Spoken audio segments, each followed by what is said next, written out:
The competitive 40K network presents Art of War. Art of War.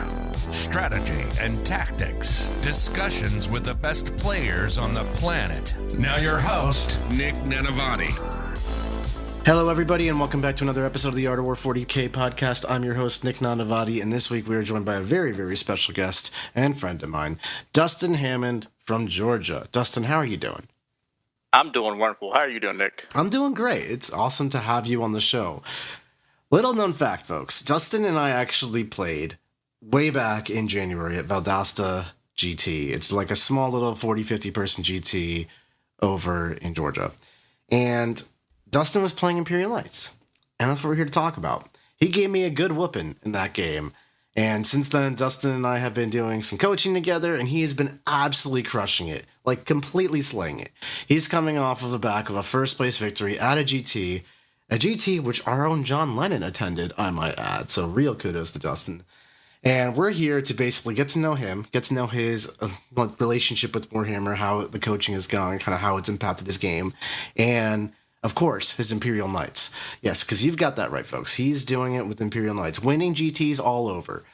And we're going to break down his list and all that good stuff. In part 2 of the conversation, that's for our wonderful patrons who we love dearly, we're going to talk about his games. We're going to break down all 5 games of his tournament and talk about exactly how he dismantled everybody with its Imperial Knights. Dustin, does that sound good? It does. Let's do it. I'm so excited. Tell me a little bit about you. How did you get into Warhammer? So, my region really didn't play a lot of 40K around here.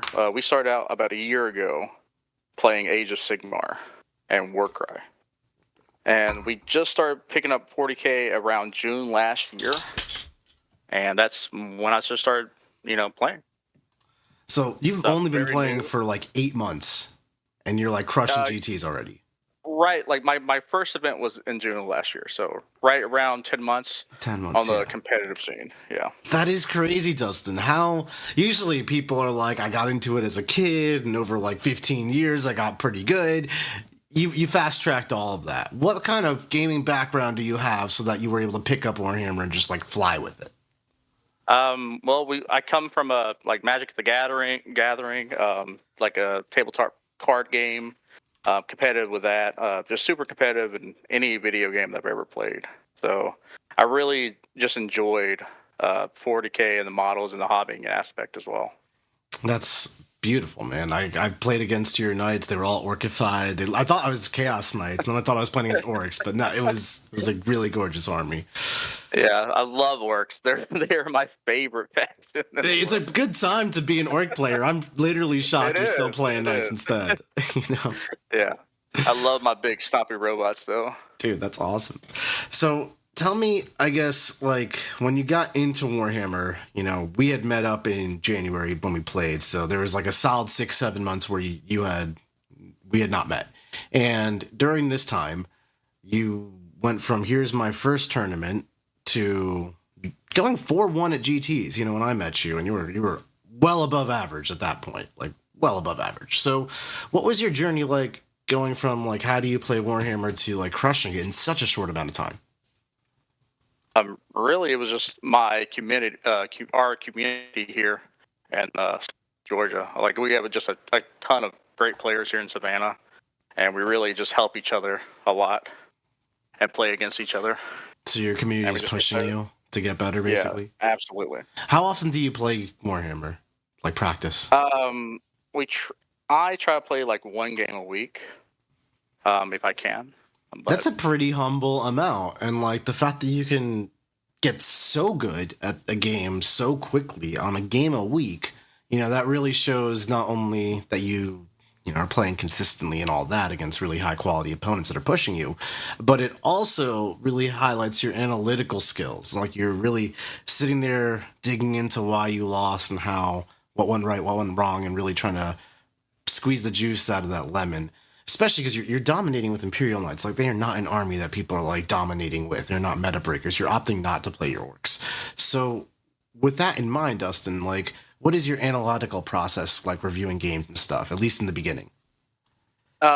So in the beginning, I would always try to focus on why I lost the game. Even if I won, like what could have happened that made me lose the game, and I would try to understand that process. In the beginning, I would watch a lot of your content that you put out on Art of War, and I would watch your games between like Jack and John and all of them, and I would really they really taught me how to play 40K. Wow, that's amazing. Thank you for the shout out there. That's great to hear. I'm glad it really, if you watch the content, it just seems to like actually make a difference there. And then Yeah, I think it did a lot. Like it really taught me how to understand the game of 40K. And what do you mean by that? Not just like the technical how to move your pieces, but like, you know, the why you're doing everything? There's like the trading game, the why aspect of why you move these models here to score, or these models there to to push that the pressure your opponent. Yeah, absolutely. And you've come from obviously a background of other games we talked about, like Magic the Gathering. What's like your approach to gaming as a player? Like, are you aggressive player, defensive player, reactive? How do you approach games? Well, playing orcs, I love being aggressive. That's true. I mean, silly question. I mean, I am all in, hard pressure all the time. Even when I'm playing with knights, like I try not to make it more of a stat checky, but more of like a trading army, where I give you a couple of different choices, and then if you make the right choice or the wrong choice, I'm able to punish you for it. Interesting. So with your orcs, you're more aggro, and with your knights, you're more controlled trading? Yes, absolutely. Okay, and is that more like because you think each of those armies lends itself to those specific play styles? Like, do you have a personal preference for what you enjoy? Is that the aggro you had mentioned? Yes, the aggro. Yeah, I got you. Okay, call on the wall, yeah. Of course. Call on the wall is the best feeling in the world. Are you one of those orc players who like yells the wad? No, I'm very gentleman. Oh, like, okay. I got you. Wad. So I saw you were playing at the Crucible event over in October-ish of last year, maybe 6 months ago Lewis's now. Event. Yeah, Lewis. Absolutely. I was playing at that one. I was running Chaos Space Marines. We hadn't actually formally met at that point. Now you only told me this after the fact, but I was having a blast. You were playing near me, and you kind of saw that, and then that was like you meeting me, but me not meeting you. And then later we played over at the Valdosta tournament in January, so just a couple months later. And I was running my final day, and you were running your Knights. You want to talk about that game a little bit? Yeah, that game was pretty intense, actually, right? That was a good game, yep. Absolutely. I mean, so I think I was running Imperial Knights, of course. I think it was the second round of the day. Yeah, and that was a very close game from what I remember. Yeah, it was. Man, I think it was like maybe less than 3 to 5 points. We definitely had a great game. I think it was like one of the best games I've ever played of 40K. Really? Yeah. I mean, it was definitely it's one that stuck with me. I mean, very rarely do I lose round 2 of a tournament to someone I haven't heard of at that time. And, you were in the process of making a name for yourself. So, coming out of nowhere, it was awesome. And the way you played your Knight Army was just really, as you said, it was that trading style. But it was very calculated, very collected and cool. A lot of Knight players I see are just kind of throwing their Knights all over the table. Tell me about your approach to that game, if you can remember it at all. I remember that in that game, when I analyzed your list, you had a really rough time you didn't have hardly any anti-tank. Right. I basically had 2 units of 2 Ridge Runners and 1 pack of Gene Stealers, and that was it. Yeah. So I got second turn. We were playing Scorched Earth on layout 1, and you were able to, even though you were kind of pressuring me early on, and you flipped my natural objective twice in that game with your gargoyles.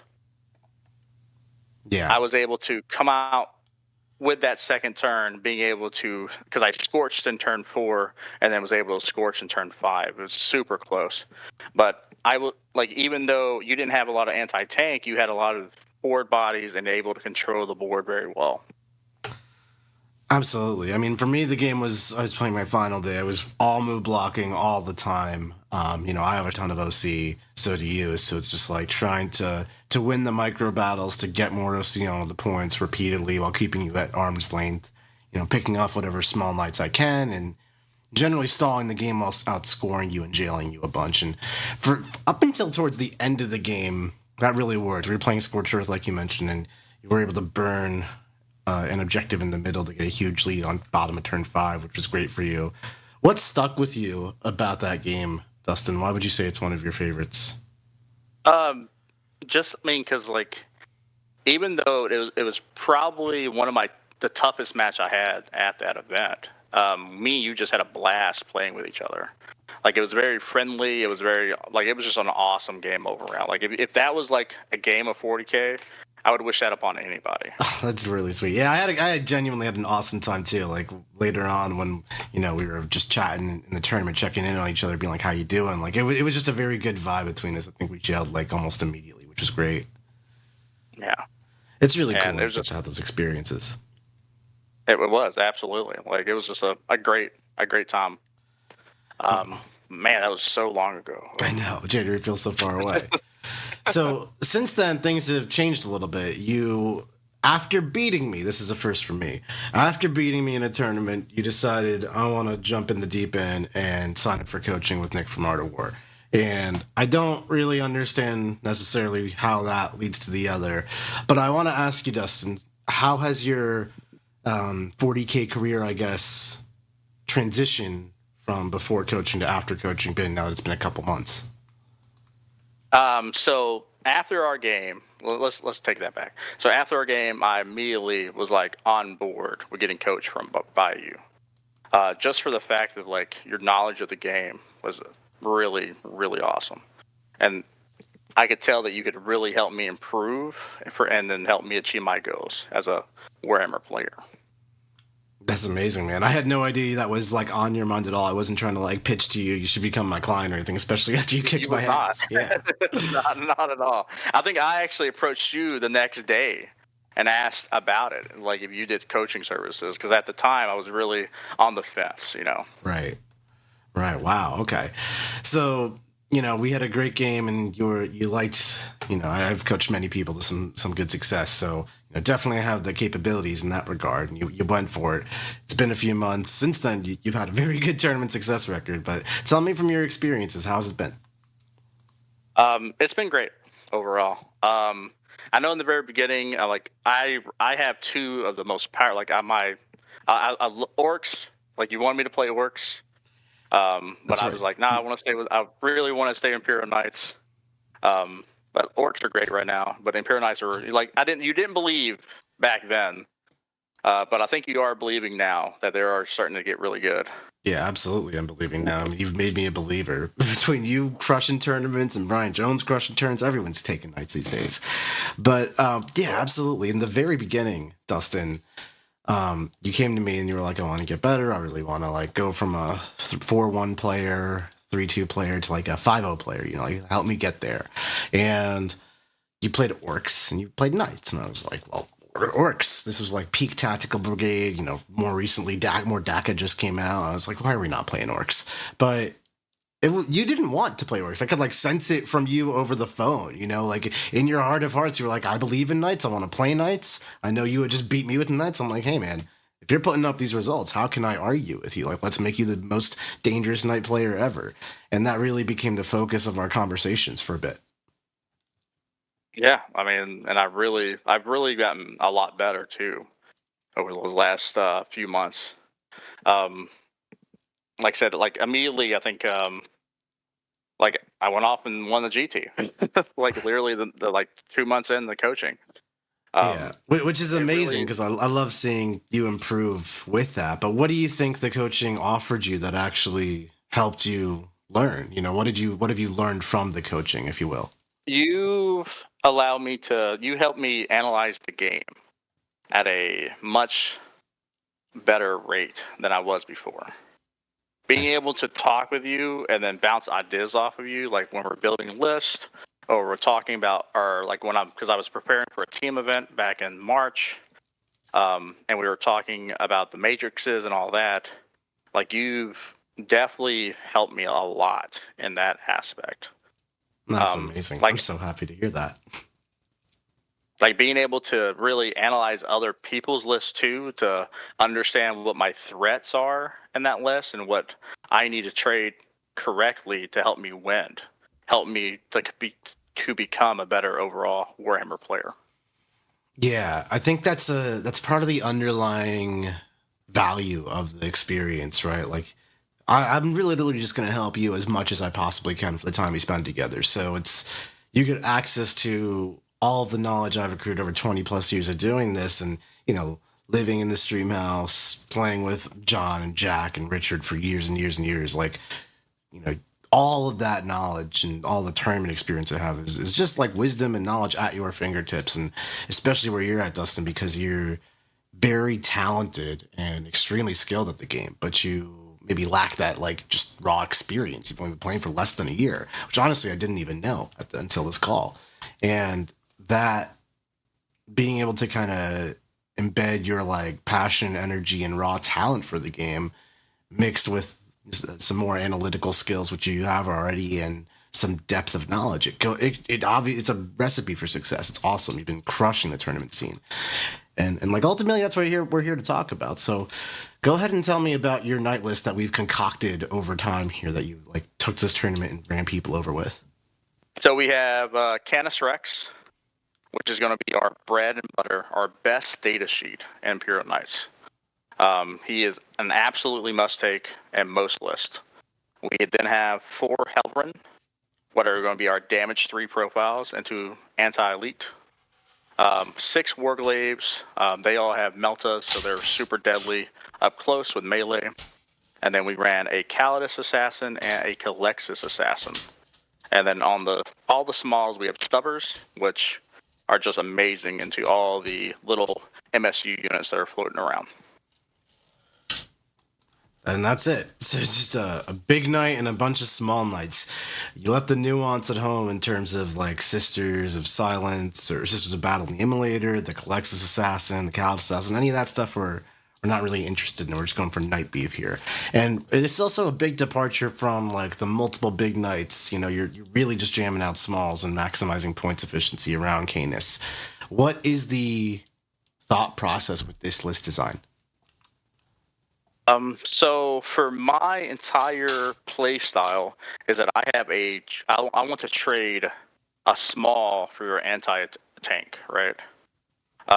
So that kind of lends to, like, in my process when playing, I want to be able to put a Warglaive or a Helverin on the middle objective, make you come out to try to handle that, and then come back at you with more.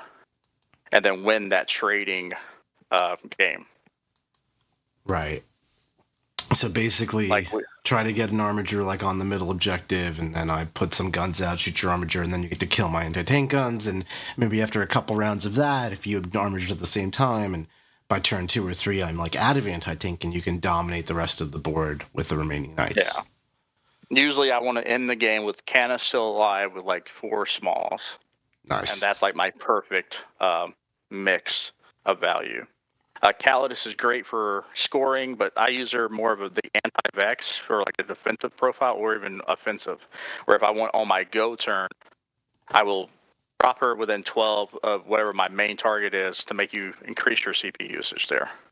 Makes perfect sense. So talk to me about Canis. Is he just like hanging out in the back? Is he barreling towards the front, forcing your opponent to deal with him first? Or is he like doing something else altogether? So for Canis, at the beginning of the game, if I know that you can box me in, I will keep Canis and I'll leave him on the board. If not, then I'll put him in reserves. Same thing with like a Warglaive, if I want to, something like that.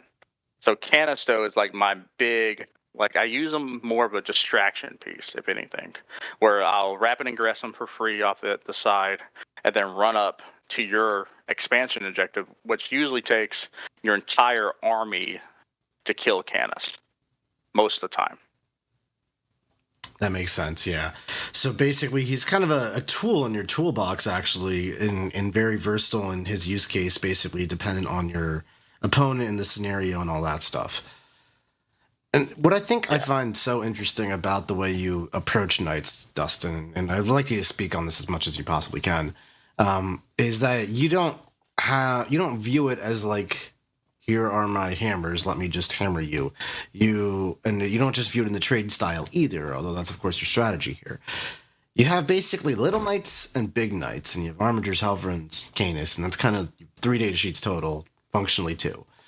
And you find a way to position them around the table and leverage unique interactions with your opponent to kind of create that value across your board state, and all in accordance with a more holistic picture to reach an end game, like you said, where like Canis is doing his thing. You got 4 knights in the right places. Like that's a very like I can see the game on a broader picture, see multiple turns ahead type of approach to it.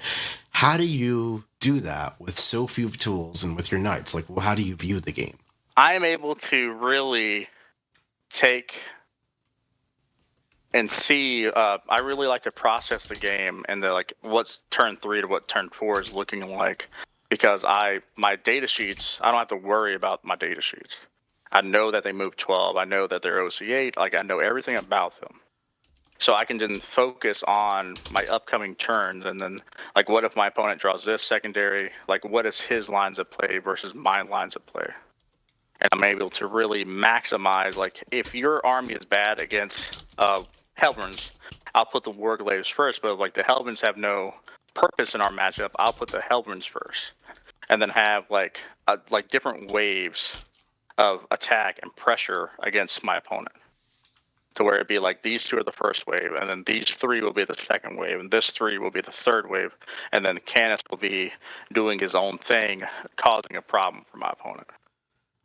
How do you navigate deployment with this many big knight models trying to hide versus trying to stat check? You know, what happens if you go second, you get shot, you know, with so few pieces that also need to get into midfield as fast as possible, have to not move through each other, not move through terrain. What does deployment even look like for you? A lot of times I will try, if we're playing because we play on GW's layout mostly, everything to where it won't be shot, and if it will be shot, then I'll make it to where you have to hit a line of fire that then I can counterpunch you hard. So like there are lines or places that you can put like an armiger to where you can move 12 and see your opponent's deployment zone. So I'll usually do that. I'll do one right. If we're talking about layout 1, there's our main L, our home objective. I'll put an armiger right there so I can score secondary on turn 1. And then if Canis is on the board, he's usually right behind a second armiger that can go out as well. So there's like every single turn, there's already movement in place for when the game is happening. If you are listening to this, it probably means you play Warhammer 40k. And if you're playing Warhammer, you know you need a lot of dice. Baron of Dice is where we get our dice from. They produce amazing different kinds of dice. We just recently got all kinds of different faction dice shipped to us, which we use on our stream games. But not only do they look really cool, but they're highly customizable. You can get different symbols, corners that are square, corners that are round, different shapes and sizes, different sided dice. It's all the rage. And they're customizable in color and design as well. They are so cool looking. Not only that, but they feel great to roll in your hands. I've never held dice that roll and feel this good. Not only that, but they are scientifically perfectly balanced. There are tons of case studies on people rolling thousands of dice and recording all the results that they get. And sometimes you might get a die that rolls just a few too many ones. We've all had to throw it out before. These dice are not like that. They are perfectly balanced to a T, thousands of rolls, perfect distribution. If you want to take your Warhammer game seriously and make sure the dice are not screwing you over, get some Baron of dice. Do you find that you're jamming yourself up, getting into parking lots and getting move blocked a bunch because your army has only big knights pretty much? There's no infantry? Like a lot of let's say if I'm playing against Votan, they can gel me real well, like Space Wolves, Gene Stealer Cult. a lot of those armies can gel me very well, and then I'm able to fight out of it and then try to fight back. So there are some problems with that, and that's why in those matchups I'll leave Canis on the board because he's able to really, he can walk over models. He can also, there's a lot of tricks that I can use with Canis to get past that. Right. Talk to me about Canis. Like, how are you? I know you mentioned he's a bit of a Swiss Army knife in terms of usage, but what are some tactical nuances you do with Canis? Because he's a very dynamic model. So Canis can do the free strat. So if I know that my opponent's like, if I put pressure on you and I know that your go turn is up, I'll always try to have 2 CP to where he can fight on death and rotate if need be, right? And because that's like some of the biggest strats for him. And then he can also move over, like through buildings. He can move over models, and he can tank shock for free. Like there's a lot of, like he's just a great data sheet, a toolbox. So like if there's like anti-vehicle, his gun is really good in killing it. He's also really deadly in melee. Yeah, he's very dynamic. So one of the challenges with knights, and just like playing an army of all vehicles in general, is like at some point you have to put yourself out there and you have to just like take your opponent's damage to the face. And you can stack the math in your favor by having so many wounds at such a high toughness. But your opponent, depending on their list variation, can also just stack the damage higher to match you. So in a counter meta skew type of way, there are people who have a lot of anti-tank. What happens when you go into one of those armies that has just like everybody's got a Bright Lands, the orcs with the tank busters and the flash kits and the ludas? How do you handle that stuff? Just supreme anti-tank. So supreme anti-tank, I will try to be as cagey as possible until I'm able to push out and then punch, do that first punch really. And that's why I like to do like Canis and reserves, because then I can reserve them from one of the edges, touch a piece of terrain, see a line of sight that my opponent probably didn't think about, and really open up a line there. Right. Of action. Because Canis is he's not just a normal line of sight guy. He's a towering monster. So if he just touches like a ruin, he just can use true line of sight instead. And in today's world, true line of sight just means you're getting shot most of the time. Yeah, absolutely. So yeah, like once like Canis hits the board there, but if I'm playing against like Mordaka, that's a very hard matchup. Well, it was before they got nerfed. But even then, like I would try to, because even if I put like a small out, they still have to expose their anti-tank for it, right? Yeah. And then you'll be able to counter back and then punch. If you expose 2 smalls, I still have 8 smalls left after that trade that then I can come out with. I imagine in a lot of your games you have like an acceptable amount of knight casualties you take in a turn. And when games get difficult, you probably are losing more than you expected, or yes, stuff. There like that. was a game at the GT that I lost 5 smalls in one turn. Oh my god! Yeah, we're gonna break all that stuff down deeply in part 2. So don't like jump that ahead. Was a crazy way to fight out of that, and right. It was a great game overall. But so usually my biggest fear is when an army can kill 3 to 4 smalls on average a turn. Like Ultramarines with like the 3 Vindicators, the 3 Ballistas, skew list that they used to have. Like that army can just wreck my knights. Absolutely. Yeah. And that's the kind of really suppressive anti-tank I'm on about. That stuff is just brutal. So in that case, I have to play super cagey. And then get them to where the Vindicators are going to come, because like they only have a 24-inch range. I have to be able to trade my Helverins, because my Helverins don't do anything in that matchup really, but my Warglaives do, and then keep my Warglaives until we're ready to go. Right. And that gives me the only real shot of winning that matchup.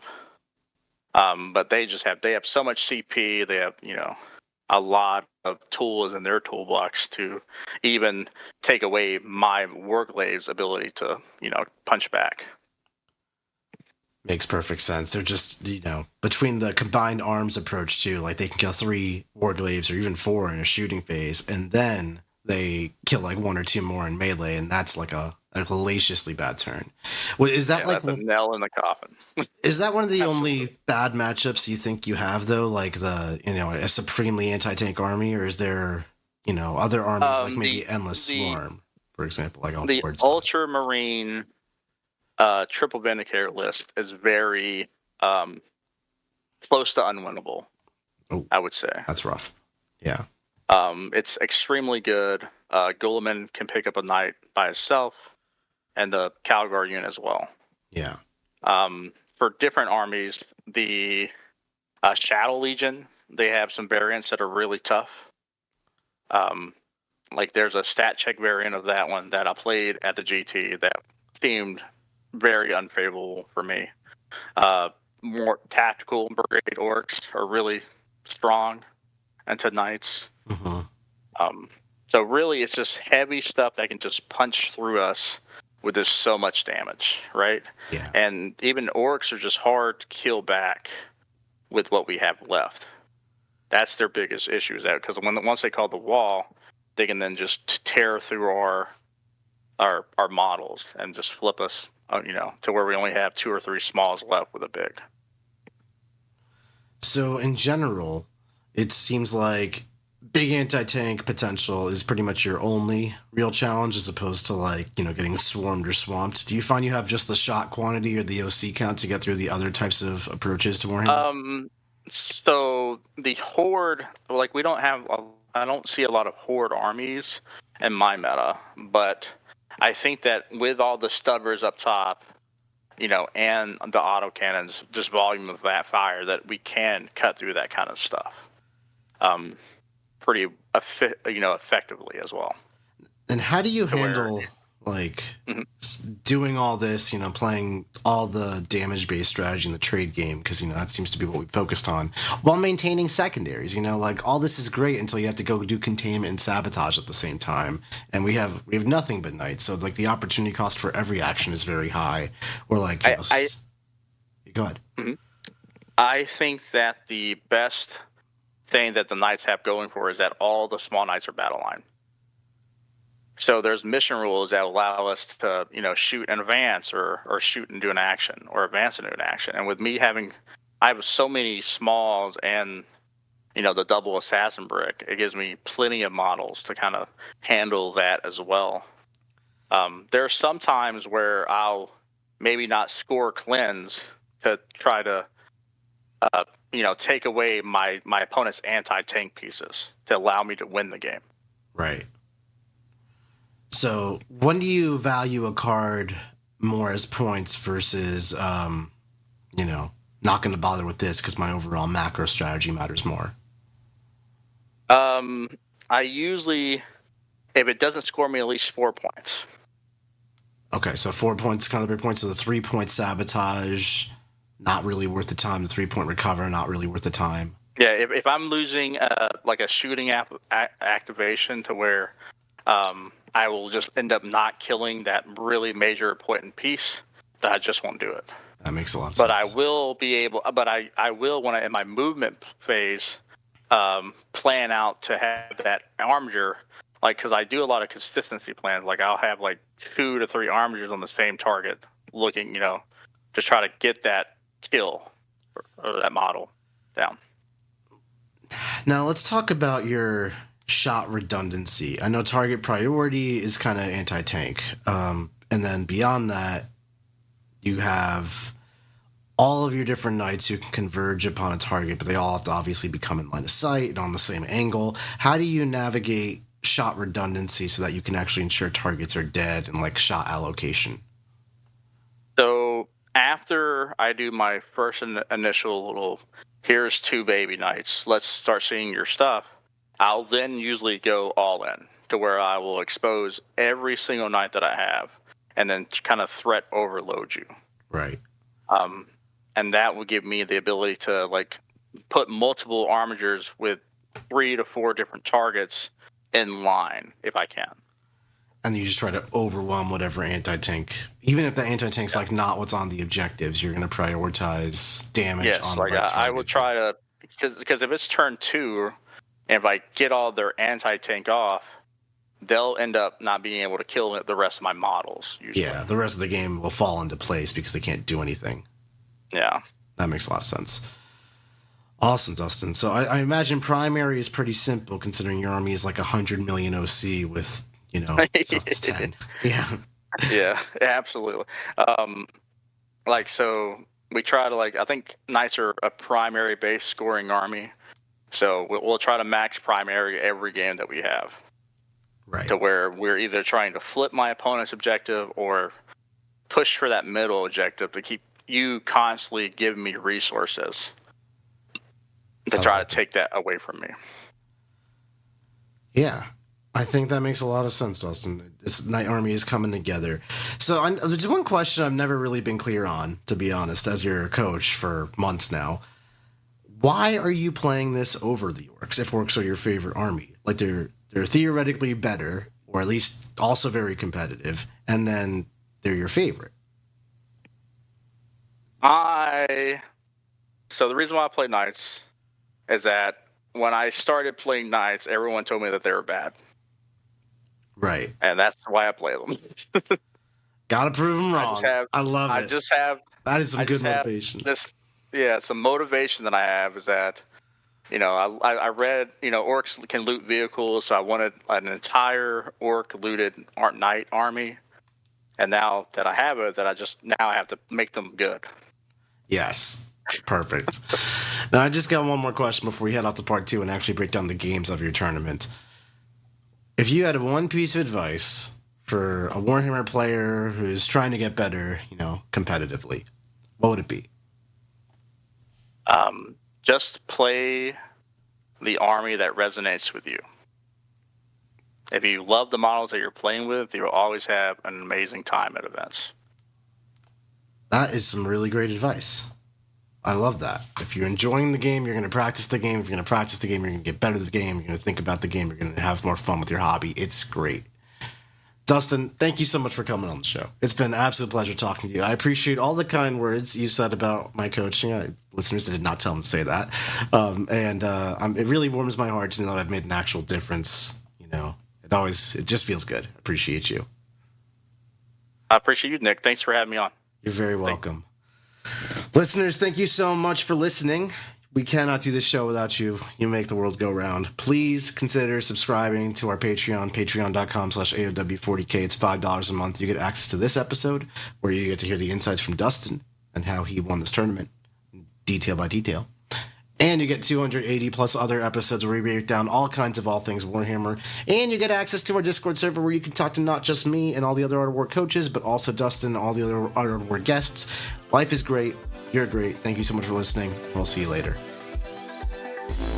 Like what you just listened to? Check out Art of War Down Under and Art of War Unbroken on the competitive 40K network. TheArtofWar40K.com.